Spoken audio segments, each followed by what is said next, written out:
nombre es José Edgardo Echegaray y se me escapó el tiro. No quise matar a nadie, se me escapó. Tras el homicidio ocurrido el último domingo en La Plata, una enorme polémica se vuelve a desatar en el país. Un preso, a quien se le dio el beneficio de la libertad condicional, mató a Abril Bogado, una nena de 12 años. Se trata de José Edgardo Pepito Echegaray, quien debía estar en cárcel exactamente hasta el 22 de junio del 2018, ya que cumplía una condena por tentativa de homicidio desde mediados del 2012. Pero el juez, José Villafañe, le permitió salir bajo la figura de libertad asistida en julio del 2015, lejos de intentar reinsertarse en la sociedad. Este individuo salió a robar y terminó matando a la menor. A tan solo 15 cuadras de este domicilio, de donde ocurrió el asesinato de esta menor de 12 años, es el domicilio donde se encontraba el autor material del disparo. En su momento, el argumento de Villafañe para otorgarle la libertad asistida a Echegaray fue que el preso estaba intentando terminar el secundario, que había formado una pareja y tenía un bebé de 9 meses. Sin embargo, el servicio penitenciario consideró que si bien Echegaray había realizado un avance con el secundario, nunca mostró voluntad de trabajar en la cárcel. Por lo tanto, dictaminaron que la libertad condicional o asistida era inconveniente, pero el asunto fue resuelto por la Cámara de Apelaciones de La Plata, con la firma de los camaristas Alejandro Villordo y Ricardo Zelagowski, quienes le dieron la razón a Villafañe, lo que posibilitó que Echegaray recuperara la libertad. Vamos a hablar del crimen de Abril Bogado. Y del juez Villafañe, que está en el ojo de la tormenta. Este es el juez que desoyó al servicio penitenciario bonaerense, que aconsejaba que no debía salir. Pero no es la primera vez que le pasa a este juez. Ya en el 2014 también dio la libertad a otra persona y esa persona cometió 4 asesinatos al poco tiempo. Este es José Villafañe. Al familiar de víctima es sumamente más doloroso ver que la muerte de tu familiar se podía haber evitado tranquilamente. Eso es lo que genera más indignación, ¿no? Ver también estos jueces que son tan reincidentes como los propios asesinos que liberan continuamente. Este hombre no iba a salir ahora, iba a salir en julio del año que viene. Probablemente hubiera hecho lo mismo. La gravedad del caso deja interrogantes que necesitan una respuesta urgente. ¿Es correcta la institución de la libertad condicional? ¿Son responsables los jueces por las muertes que ocasionan estos presos?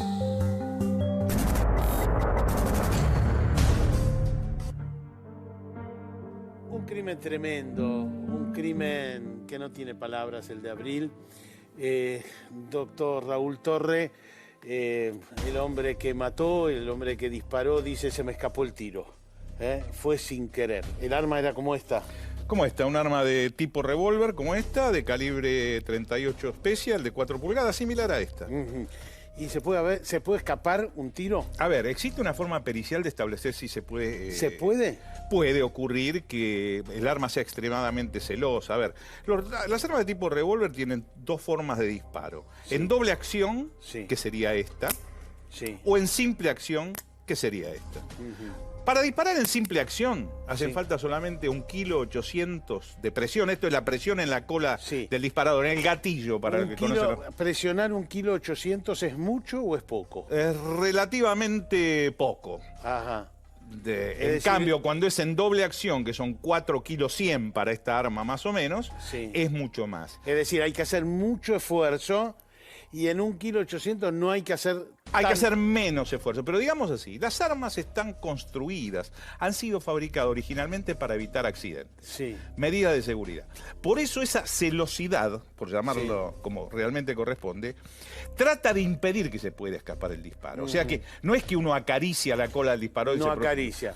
Para esto existe una pericia, porque no es extraordinario. Yo no creo que corresponda en este caso, pues, jurídicamente no creo que vaya a cambiar, veremos eso.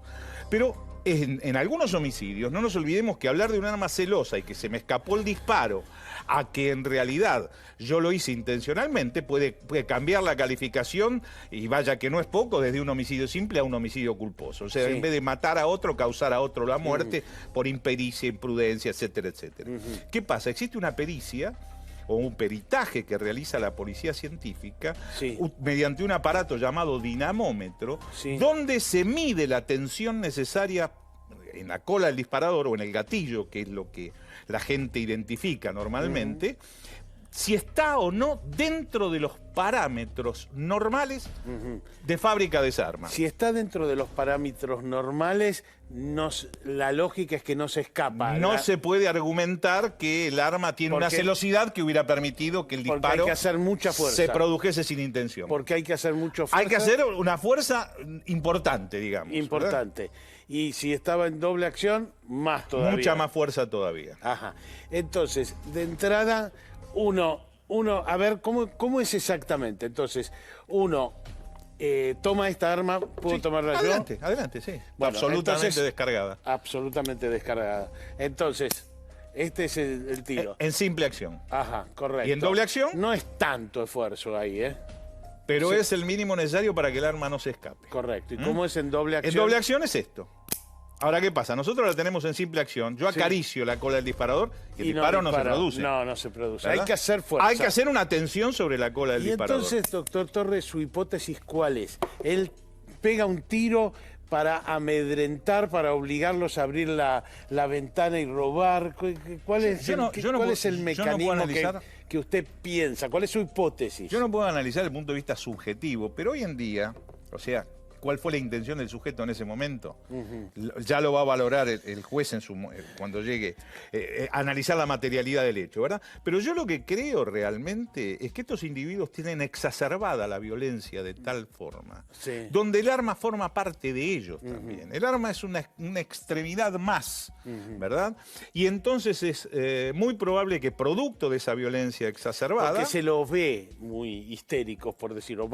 Tratan de robar un auto después... Yo analicé el video y se ven movimientos muy rápidos, confusos, van a un vehículo y después cuando ve al compañero en el otro, cruza, porque evidentemente iban a asaltar, como se dice en el lenguaje cotidiano, a uno, pero después ve que el compañero está con el otro y ahí se cruza, ahí se produce un forcejeo. Yo creo que ahí es donde viene el disparo. Y yo no creo que, el disparo, producido intencionalmente o no, vaya a modificar la situación. Vamos a hablar eso con el procurador de la provincia de Buenos Aires, el doctor Julio Contegrán, dentro de unos minutos. Tenemos una palabra autorizada, entonces. Ese encuadre de si cambia o no cambia.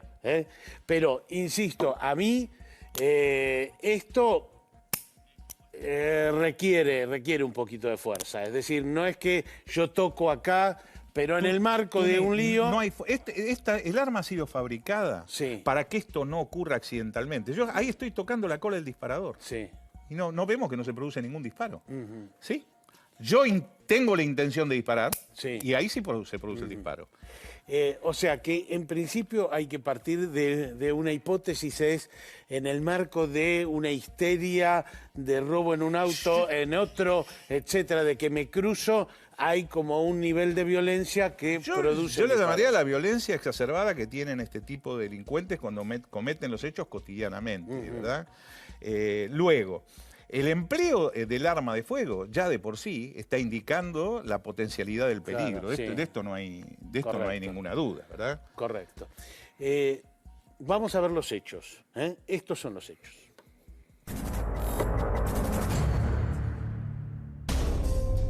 Alrededor de las 4:20 de la madrugada del último domingo, Abril Bogado Sena, de 12 años, volvía junto a sus padres, su hermana menor y su abuelo, a su casa de la localidad de Ringelet, en la ciudad de La Plata.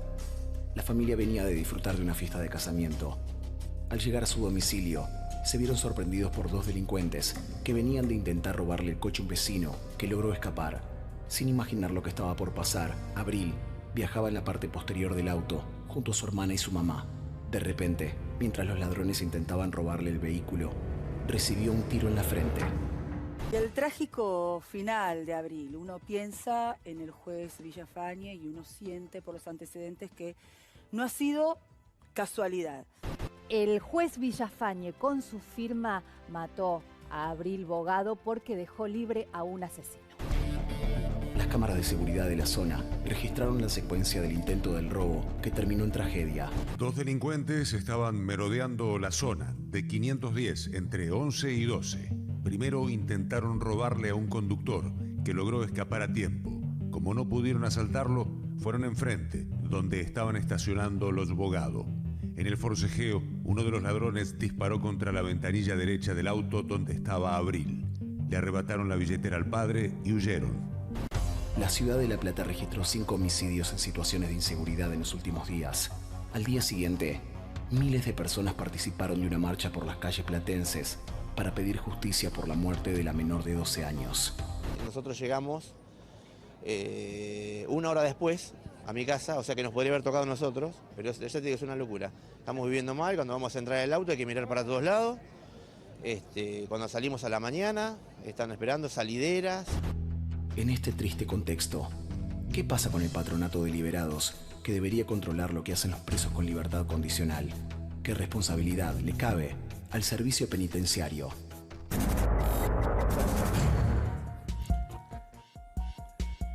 Doctor Luis Olman, buenas noches.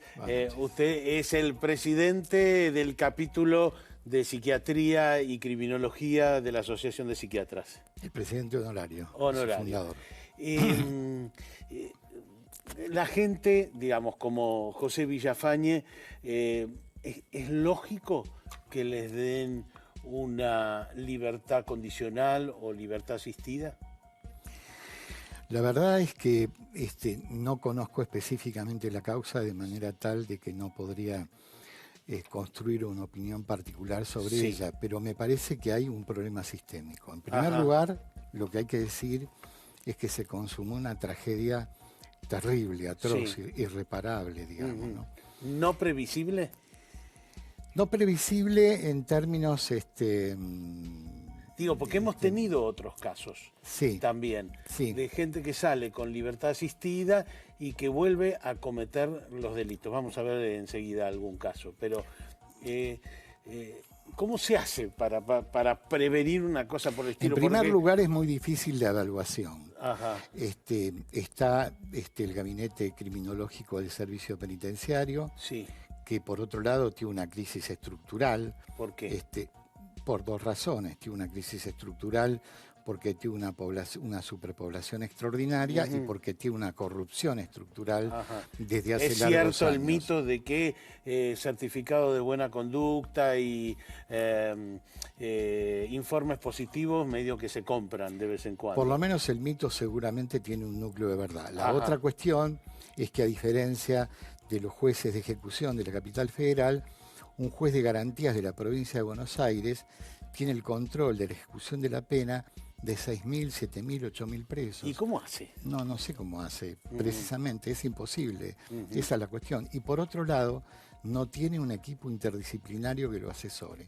Y en ese sentido, toda la cuestión carcelaria y toda la cuestión de la ejecución penal, que debe ser entendida como... la ejecución penal o el derecho penal como un derecho constitucional, está detrás de la escena social. Quiero decir, a veces los jueces dicen, bueno, en realidad la cárcel no le importa a nadie. Y algo de eso... No le importa en el sentido de que no se mejoran las condiciones, ese tipo de cuestiones. No solo que no se mejoran las condiciones, sino que el abordaje, esa disputa axiológica de quien ingresa a la prisión y que requiere un modelo de atención, de prevención primaria en política criminal, está ausente. Por otro lado, en el barrio, este joven era conocido. Es decir, que la policía sabía de su existencia. La policía de La Plata tiene un alto nivel de corrupción. Es decir, que lo dejaron caminar, por decirlo entre comillas. Era integrante de una barra brava y la barra es una organización delincuencial. Y yo creo que en esas condiciones que había unas luces la interrupción de la pena... Bueno, por otro lado, la inexistencia del patronato, que es como sí, porque el patronato debía tener esos datos. Es decir, salió este hombre Chegaray a ver qué está haciendo, tiene trabajo. Es muy difícil saber que es parte de la barra brava, uno de los 2 clubes de La Plata. No es muy difícil. Es decir, si el patronato no hace su trabajo, tampoco tiene elementos para decirle al juez interrumpa la libertad condicional que usted le ha otorgado. Me gustaría que, sobre todo, que distingamos casos. Fíjese, estos son algunos de los casos que han pasado, que los dejaron en libertad condicional. Ahí tenemos, Ángel Fernández debía cumplir 25 años de prisión por violación y femicidio, arresto domiciliario y hizo un desastre. Ahí lo tenemos. Obtuvo la libertad condicional a pesar de estar condenado Juan Ernesto Cabeza a 24 años por 4 violaciones y después termina nuevamente violando. Juan Ernesto Cabeza, 2 semanas después, intentó abusar y asesinó a Tatiana Colosie. Y bueno, tenemos casos. ¿Es lo mismo violadores que homicidas, que ladrones, o cada caso debe medirse como específicamente? Cada caso debe medirse específicamente, pero de hecho no es lo mismo. No es lo mismo. No, por supuesto. El Los atentado a la violadores vida tienen algo, digamos, que es más permanente, por decirlo de alguna es más manera. permanente porque se parte de una falla estructural de su constitución como sujeto. Falla la estructura del superyo, el lugar donde se asientan los valores de un sujeto, digamos. Por eso, en la reforma del Código Penal, la comisión anterior, que estaba integrada por Gil Lavedra, Zaffaroni, por todos los partidos. Por todos los partidos, establecieron que la pena debía ser de cumplimiento efectivo, es decir, se cortó la prisión domiciliaria. Esa idea de que salía todo el mundo no es cierta. Es decir, hay cierto tipo de delitos, sobre todo como de la gravedad. Eso, por ejemplo. La violación, el homicidio, me parece que son delitos muy graves contra la persona, mucho más graves que un delito económico o de robo, que creo que hay consenso de que requiere el cumplimiento completo de la pena. Ahora, al mismo tiempo yo le digo, un preso que está condenado a 11 años, después se lo voy a preguntar también al doctor Contegrán, pongámosle que está condenado a 8 años o a 7 años, y yo le digo, si estudiás y trabajás te voy a reducir la pena por buena conducta. ¿No incentiva trabajar y estudiar dentro de la cárcel y prepara como una reinserción? Estamos hablando de delitos diferentes, pero estamos hablando además de una concepción carcelaria que debe cambiar radicalmente. Los parches, cuando hay un nivel de corrupción y de degradación tan importante, en las cárceles, la reestructuración debe ser sistémica. Y en ese sentido, digamos, esos presos tienen que recibir una atención. La progresividad de la pena es un derecho que tienen ellos. Está claro que quienes estudian, por ejemplo, y hacen una carrera técnica universitaria, tienen un nivel de reincidencia mínimo, muchísimo menor. Quiere decir que ese esfuerzo es válido, pero ese esfuerzo lo debe asumir el Estado. Y no hay justificaciones para que eso, digamos, no ocurra. Hay una presión que a mí me molesta. Dentro de la cárcel hay como una presión, está medio mal visto en algunos casos. Pero doctor Olman, gracias por esta charla. Enseguida venimos con el procurador de la provincia de Buenos Aires, el doctor Julio Contegrán, pero veamos mientras tanto quién es el juez de esta causa, el doctor Villafañe. Yo decía que en el nuevo paradigma el condenado es un sujeto de derechos, no es la persona que en el viejo paradigma estaba a disposición del Poder Ejecutivo. También está la falsa idea de que los jueces de ejecuciones podemos averiguar el futuro. Y eso es imposible. Es decir, los jueces dan una respuesta que puede ser por sí o por no. Yo puedo otorgar una libertad. Al primero que tengo que notificar es al fiscal. El fiscal tiene la posibilidad de volver a controlar interponiendo un recurso y la Cámara puede revocar. Hay 3 jueces revisan. Por supuesto. A partir del asesinato de Abril Bogado, a manos de José Pepito Echegaray, el juez José Villafañe quedó en el ojo de la tormenta por haberle otorgado la libertad asistida, a pesar de las opiniones adversas del servicio penitenciario bonaerense. Ese es el problema que tiene la ejecución, ¿sí? Es decir, que se ve en determinados casos y se piensa que determinadas personas, por haber hecho determinadas cosas, no tienen más derechos, y esto refleja el paradigma viejo. No es la primera vez que una decisión de estas características de parte del magistrado Villafañe termina en tragedia. En el año 2016, este juez platense le concedió salidas transitorias a Pablo Lewandowski, acusado de robo agravado.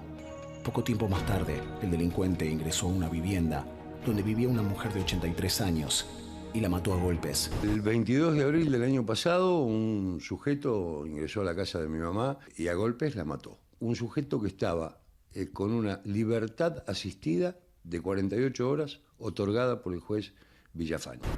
El otro hecho se trató de un cuádruple crimen que fue conocido como la masacre de Hudson. El magistrado le otorgó el beneficio de la libertad condicional a Diego Perotti. Un puñado de días más tarde, tras una denuncia, la policía realizó un allanamiento en una vivienda donde se encontraron los cuerpos sin vida de Lorena Sosa, su hija Jazmín, su padre Pablo Sosa y Javier Luce, hijastro de Sosa. Los cuerpos fueron encontrados enterrados en el patio de la casa. Es decir, a mí usted me pide la libertad condicional, la salida transitoria, yo digo que no.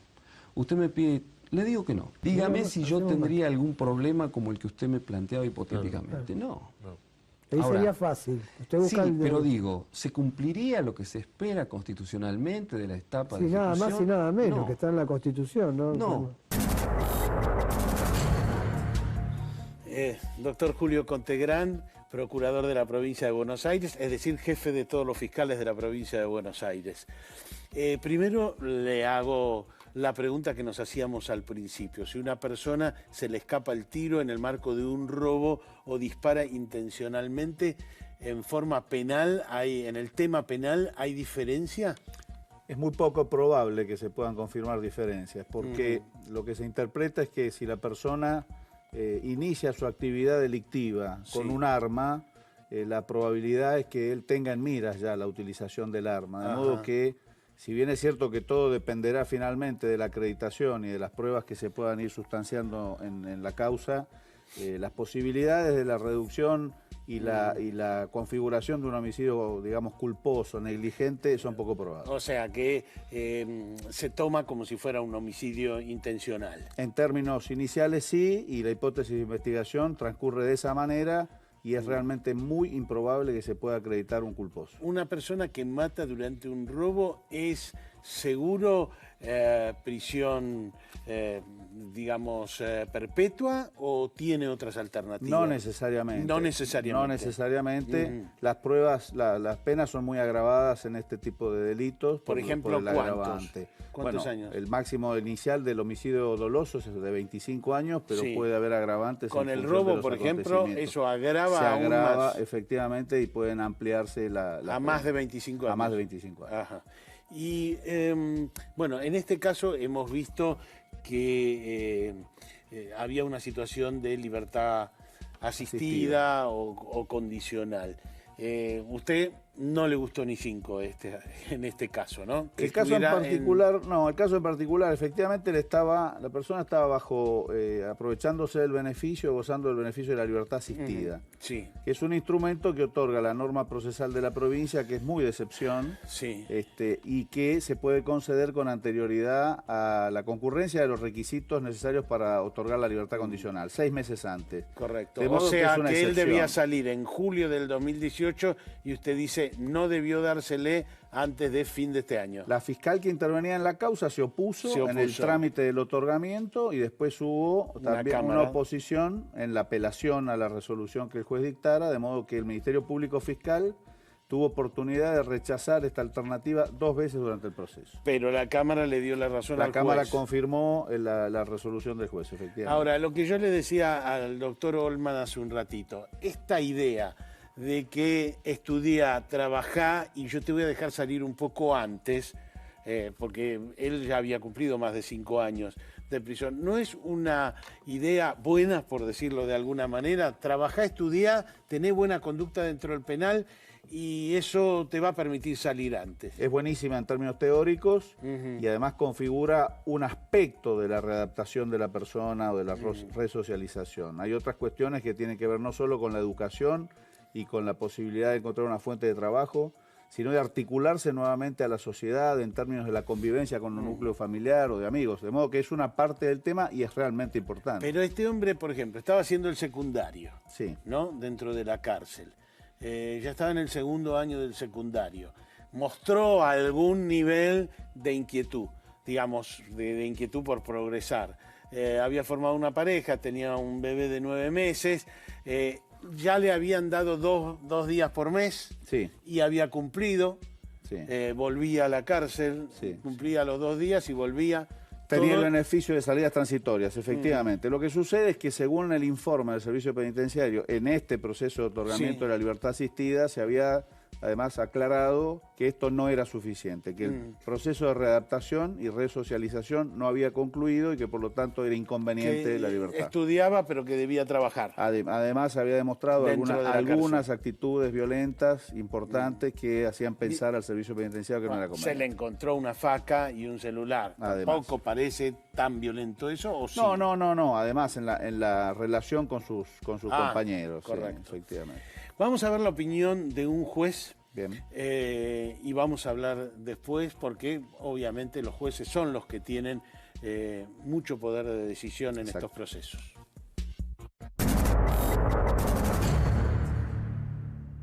Ante un hecho tan lamentable como es el fallecimiento de una persona, no hay ninguna explicación coherente que uno pueda dar, no hay nada que uno pueda decir que pueda aliviar el dolor de quien ha padecido esa pérdida. En el caso particular, me parece importante señalar que el juez, que en el año 2014 le había denegado una incorporación a un régimen abierto, lo incorporó a un régimen semiabierto, con posterioridad a ello lo incorporó a salidas transitorias, hasta que la defensa pidió la libertad. El juez lo que valoró fue el régimen progresivo que venía cumpliendo, además del conocimiento personal porque lo había entrevistado en el ámbito carcelario, no en su despacho, que tenía una conducta ejemplar, que no tenía sanciones disciplinarias, que tenía un buen trato con el personal penitenciario y además que había cumplido satisfactoriamente todas las normas que le había impuesto, todas las reglas que le había impuesto en esas salidas transitorias. La Cámara valoró y dijo que la evaluación del juez había sido acertada. Desde la vigencia de la ley de ejecución de Nación, que lleva 21 años, y la ley de ejecución de provincia, que lleva 18, ha habido por lo menos 6 modificaciones con sistemas cada vez más represivos. Las consecuencias no se fueron favorables, los resultados obtenidos no fueron la disminución del delito y sí fueron la incrementación de la población carcelaria. Esto lo que genera es la dificultad de que las personas que estén privadas de su libertad puedan acceder a un tratamiento adecuado tendiente a su reinserción social. Y además creer que los jueces somos personas que vivimos en una burbuja. Nosotros formamos parte de la sociedad, llevamos a nuestros hijos al colegio, vamos al supermercado, cargamos nafta y salimos con nuestra familia y no vivimos custodiados por 3, 4 personas, ni vivimos en barrios blindados o tenemos autos blindados. Salimos a la calle como cualquier otro, hemos sido víctimas de delito también y además es creer que el derecho penal puede solucionar algo cuando en realidad el derecho penal actúa después de que algo ya ocurrió. Doctor Contegrán, como usted ve, hay jueces que están a favor de un proceso de libertad asistida o libertad condicional y a usted le parece que debe haber restricción, más restricción. Mi interpretación es que este tipo de instrumentos procesales son excepción y no norma. Y esto es muy importante porque la otra concepción cultural, no ideológica, sino cultural del sistema penal y del derecho en general, modifica esta concepción y lo que considera es que en realidad este tipo de instrumentos son la norma y que la excepción es no otorgarlos. Entonces, la interpretación que nosotros tenemos... Usted dice, por lo general no lo doy. Y en casos excepcionales hay que darlo. ¿Y cuáles son los casos excepcionales? Bueno, cuando... Alguien que estudia y trabaja... Cuando se confirma por los informes del Servicio Penitenciario que está en condiciones, se ha confirmado por el juez en la entrevista. ¿Por qué digo esto? Que es muy importante, porque la existencia de una sentencia que ha determinado una pena se ha alcanzado a partir de un proceso en el que la persona ha ejercido su derecho de defensa sin duda. Y los instrumentos del Estado han operado para poder garantizarle ese derecho de defensa y finalmente se ha llegado a una conclusión. Hubo una condena. Ya está. Hubo una condena. Fíjese que Pero si a mí me condenan a 8 años y me dicen... vas a salir dentro de 8 años, es una cosa. Y si me dicen, Mira, si estudias y trabajás, vas a salir dentro de 6 y medio. Es que no es solo estudiar y trabajar, está bien, pero hay que aclarar que no es solo estudiar y trabajar, sino que es una articulación social mucho más amplia que el estudiar y trabajar, como lo dije. Yo quiero aclarar una cuestión. Sí. La perversión del concepto cultural de lo que es norma y lo que es excepción genera contradicciones de interpretación en cierta dogmática penal que acabamos de escuchar, por ejemplo. Tal el caso de las prisiones preventivas, donde nos enfrentamos a una situación que es excepción y no norma, y sin embargo esta visión cultural la transforma en norma y no en excepción. Entonces, aquellas personas que defienden la libertad condicional, la libertad asistida, las salidas transitorias como una norma, curiosamente consideran que lo otro es una excepción y es una cuestión contradictoria. Es decir, que usted está a favor de cambiar la ley, por de pronto. Yo estoy a favor de cambiar la cultura de los operadores jurídicos que finalmente deciden respecto de las normas que, me parece a mí, adecuadamente organizas el sistema penal. Me gustaría que estuve charlando con un juez de ejecución penal de la provincia de Buenos Aires y de esto se tiene que ocupar. Mire de lo que se tiene que ocupar un juez de ejecución penal. Controla 900 detenidos, no tiene tantos como otros, pero tiene 3.000 personas en libertad asistida o libertad condicional o con probation. ¿Cómo se hace? Bueno, se hace en función de un método de trabajo. Yo particularmente en el Ministerio Público tengo 8.600 personas con 624 fiscales, 429 defensores, porque mi Ministerio Público conjuga también defensores y asesores de menores y curadores. Es una cuestión de método de trabajo y seguimiento. Parte de eso lo estamos haciendo nosotros ahora, que es el seguimiento de las probation. Pero usted sabe que hay una situación en el servicio penitenciario donde hay, primero, una superpoblación, después hay corrupción, hay certificados que se venden, es como público. Yo le quiero contar eso. Sí. Yo ingresé el 11 de diciembre del 2015 como secretario legal y técnico de la gobernadora Vidal, conjuntamente con el gabinete. Y en ese momento tomamos contacto y todo el mundo es consciente que tuvimos un primer problema con el servicio penitenciario muy grave a los pocos días. Sí, señor. Tomamos contacto con la realidad carcelaria de la provincia de Buenos Aires y en ese momento yo dije, esto seguramente es el infierno. Espero no llegar nunca al infierno, pero ya lo conocí. Y el trabajo que se viene haciendo desde el punto de vista del Ejecutivo y ahora desde el punto de vista del Judicial, que está a mi cargo el Ministerio Público, es un trabajo tremendo. Pero hay que hacerlo, hay que hacerlo. Me gustaría que vea lo que ocurrió o el caso que se disparó en el día de hoy. El caso de Brenda, que cae, digamos, ella le roban el celular, lo estamos viendo, le roban el celular, allí está en el tren.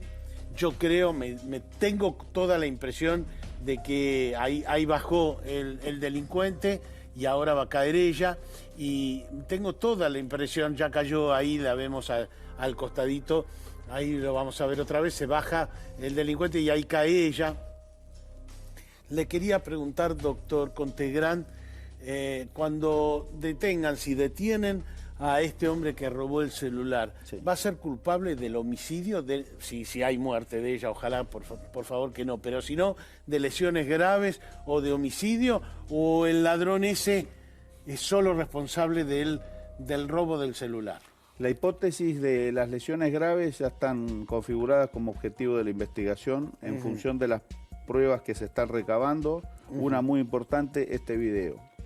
Porque en principio nosotros... Porque ella cae mucho después de que ella está en el... que la persona esta claramente tuvo en miras como una enorme posibilidad estadística de que la chica con la formación en movimiento hubiese caído y eventualmente caído debajo de la formación. De modo que como primera hipótesis nosotros vamos a encuadrarlo de esta manera y las posibilidades de que se encarcele... Podría ser homicidio. No, esperemos que sea lesiones. Claro, lesiones. Esperemos que sea lesiones y Dios así lo va a querer. La familia dice que está peleando por su vida. Está peleando por su vida. No, yo entiendo. Por el momento lesiones, nosotros estamos muy cerca de la detención. De la detención. Estamos muy cerca de la detención porque tenemos pruebas suficientes. Se han recabado testimonios de personas que iban en el mismo coche de la formación y estamos realmente cerca de poder conseguir apresar a esta persona. Gracias, doctor. Gracias por la Contegrán, invitación. A sus órdenes. El doctor Julio Contegrán, jefe de todos los fiscales de la provincia de Buenos Aires. Enseguida venimos con casos muy calientes.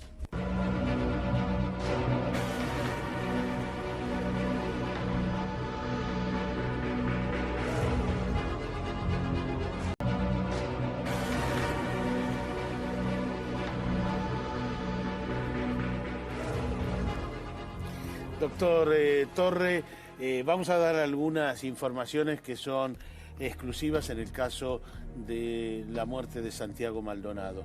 Saben ustedes que recién el 24 se hace la reunión entre los forenses, pero puedo ir adelantando, esto se va a certificar en ese momento, de que la impresión es que efectivamente murió por ahogamiento, por sumersión, y que el diagnóstico mayoritario allí va a ser que estuvo en el agua durante todos estos 77 días en que estuvo desaparecido. Eso esencialmente porque tiene como desprendimientos en el cuerpo que, mirado en tablas que me mostraron, incluso los forenses, las tablas, que son tablas norteamericanas, o sea, del invierno norteamericana, de aguas frías, que se corresponden esos hechos físicos con más de 60 días, con 77 días. La gran duda que a mí me queda, doctor Torre, es, hay buzos que dicen, no hacíamos pie en el lugar donde encontraron el cuerpo, y otros que dicen, bueno, no es tan así. ¿Uno se puede ahogar en un lugar donde no hace pie? Claro, o primero, donde hace pie, mejor dicho. Yo conozco esa información de los buzos de la Prefectura Naval. Primero establezcamos una distinción. Sí. Una cosa era el agua en el mes de agosto, sí, y la profundidad del río y la corriente del río en el mes de agosto. Correcto. Y otra cosa hace muy pocos días cuando fue encontrado el cuerpo. Claro. Ha aumentado el caudal, ha aumentado la corriente porque ha comenzado ya de manera importante el deshielo en la cordillera. Sí. Esto ya va a introducir unas variantes que ya no están modificando el lugar del hecho. Porque el lugar del hecho de un accidente es como la escena del crimen en un homicidio. Es exactamente igual, accidente o lo que fuere, porque en realidad no lo sabemos todavía. El dictamen, como usted decía, va a estar el día 24. A ver, yo lo que creo que aquí ha ocurrido un fenómeno. Accidente igual no, porque venía siendo perseguido por la Por eso, gendarmería, así que esto es en el marco de un, digamos, de la muerte violenta. Operativo. Es una muerte violenta. Es una muerte violenta. Es una muerte violenta que obedece a un mecanismo asfíctico por sumersión. Sí. Bien, ahora, a ver, esto, ¿qué es lo que creo yo que pasó? Yo creo que lo que pasó es que el cuerpo estuvo en ese sitio, no exactamente a lo mejor donde fue encontrado por los buzos. Se movió porque la corriente cambió. Y también el cadáver comenzó su descomposición a avanzar, pese a que esas frías aguas tienden a conservar, o sea, retrasan los procesos cadavéricos, tal como dijimos en algún momento aquí mismo. A la larga comenzó el periodo de descomposición, también comenzó a levantar la temperatura de las aguas, etc. ¿Y eso levanta el cuerpo o qué? Sí, claro, el cadáver comienza a gestar gases y entonces los gases van a llevar al cadáver hacia arriba, porque ahora estamos sí anoticiados que en realidad el cuerpo estaba, como se dice en la jerga policial y de la prefectura, estaba boyando. ¿Qué es lo que pasa? No se movía. Sí. Porque estaba atrapado por las ramas del sausal. Esto es realmente lo que pasó. Sí, porque la verdad que igual hay un poco de discrepancia, ¿o no le parece tanta discrepancia entre los buzos? Algunos dicen, tuvimos que remover muchas ramas, etcétera, etcétera, y otros no hablan tanto de las ramas. Sí, pero a ver, alguno ha tomado contacto con el cuerpo, otro no, que eso también tiene que ver. Yo creo que no, que las declaraciones son más o menos coincidentes, que discrepan entre sí. Tuni, cuando uno toma declaraciones testimoniales en cualquier causa, y todas coinciden en todo, es trucho, se dice en la jerga de la investigación criminal. No, o el que tomó la declaración cómodamente, lo único que cambió el nombre del testigo y sus circunstancias personales y dejó lo que estaba escrito, porque eso ocurre también. Toman declaración masivamente, a ver qué opinan entre todos y después hace una sola declaración. Eso ha ocurrido también. No, yo creo que las discrepancias que hay son las lógicas de que cada uno aprecia con su propia subjetividad, ¿no? Ahora, ¿esto quita de la escena, por ejemplo, que lo hayan empujado al agua? No. No lo quita. No. Que haya habido un forcejeo y que haya caído al agua, no lo quita de la escena. No, por eso yo, a mí cuando igual, me han aunque preguntado... se haya caído, ya le he dicho Raúl, que aunque se haya caído, era parte de la persecución esa, donde había tiros, donde había, Por eso, digamos, un hecho de violencia muy fuerte. Este es un caso que no se resuelve por lo pericial. El juez va a tener que tomar todo el contexto probatorio que tiene, la prueba instrumental, que hay mucha, me estoy refiriendo a videos, fotografías, de celulares, telefonía, que eso es la prueba instrumental que tiene. Prueba testimonial. Tiene prueba testimonial del mismo personal de Gendarmería Nacional, tiene prueba testimonial de los mapuches, tiene prueba testimonial de terceras personas que no tienen nada que ver con unos Uno u de los otros. buzos dice, si nosotros que teníamos los trajes, nos costó mucho, y sabemos de esto, nos costó mucho una persona vestida con toda la ropa que tenía, le iba a ser muy difícil zafar del agua. Es cierto. Tenía borceguíes colocados, esto impide la posibilidad de movilidad, tenía mucha ropa porque hacía 10 o 12 grados bajo cero por aquel 1 de agosto, así que todo indica que una vez ingresado al agua, en profundidad, ¿no? Donde, por ejemplo, hubiera un pozón y las posibilidades de sobrevida son Una muy persona no reducidas. se ahoga de ninguna manera en un lugar donde hace pie. No, puede ocurrir. ¿Puede ocurrir? ¿Y Sí, cómo, sí. cómo es? Puede Me ocurrir. paro y Sí, zafo. si sumamos la hipotermia a esto, por la temperatura del agua, una caída, un resbalón, una caída Cierto al miedo, agua, cierto miedo. las raíces, el sausal, que así lo mencionan los propios usos de la Prefectura Naval Argentina, pueden hacer que En se la ahogue escena, en poca además, profundidad. entra un gendarme que aparece con heridas también. Bueno. Es decir, hay que aclarar toda esa situación. Yo creo Él- que esto es todo el contexto. Ahora sí hablamos de todo el contexto. Y lo que el juez sobre lo que el juez va a trabajar, sobre lo que el juez va a resolver es sobre todo el contexto. Yo, en principio, si a mí me tocara ser investigador en esta causa, yo tuviera que caratular, yo ya estaría caratulando muerte dudosa. ¿Muerte dudosa y no homicidio? Es que la muerte dudosa incluye al homicidio, ¿por qué no? Ajá. Pero lo que sucede es que ya hay un hecho así concreto, un operativo de la Gendarmería, un operativo ilegal.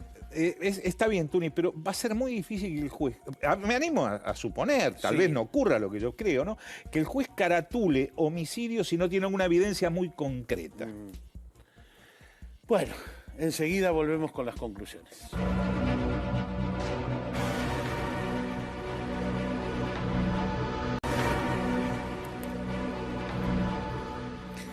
Doctor Raúl Torre, en el caso, entonces, resumiendo, en el caso de Abril, homicidio en ocasión de robo. Homicidio en ocasión de robo, casi sin ninguna O sea, duda. no discutimos si fue sin querer, no sin querer. Probablemente se haga la pericia, pero Pero a va a efecto ser- exclusivamente informativo. La pericia del arma, me refiero. En el caso de Santiago Maldonado, a usted la calificación, digamos, de homicidio, de imputar a la Gendarmería, no lo termina de convencer. No todavía, porque no hay una... Si hubiera habido un golpe, hubiera habido una señal de violencia en el cadáver, seguramente sí.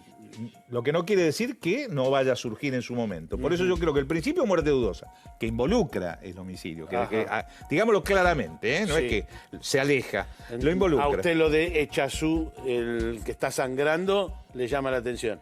Bueno, es un detalle que Un evidentemente gendarme el juez... que estaba al lado y termina ahí, algún tipo de pelea pudo haber habido. Es un detalle que el juez va a analizar. Y en el caso de Brenda, caída o arrojada desde el tren, le parece que también serán lesiones gravísimas. Y esperemos que no lo peor, ¿verdad? Correcto, pero el responsable de todas maneras es el que robó el celular. Yo creo que se lo va a imputar por ese lado. Recorrimos todo hoy con información, con mucha información exclusiva. Nos vemos en la próxima.